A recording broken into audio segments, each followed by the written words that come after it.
Hello, in this video I'm gonna show you how to set a schedule for your DREAME Aqua10 roller.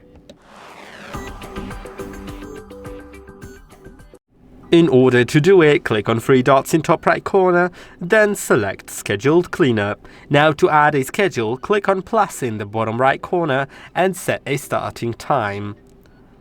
Now click on confirm and set the repetition. You can set it to once, so whenever you turn on the schedule, it'll do it in the first possible time, and then disable the schedule. You can re-enable it later, or you can set it to daily, so it'll do it every day, Monday to Friday, weekend, or custom. And in custom you can set certain days, then click on confirm.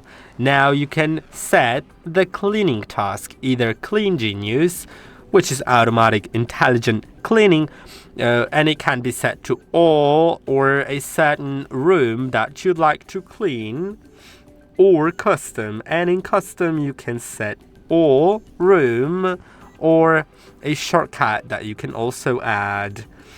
Now that's about it. You can save it here, and it's by default enabled. When you don't want to use the schedule anymore, but you don't want to remove it, you can just disable it. I hope that this video was helpful. Don't forget to like and subscribe, and I'll see you in the next one.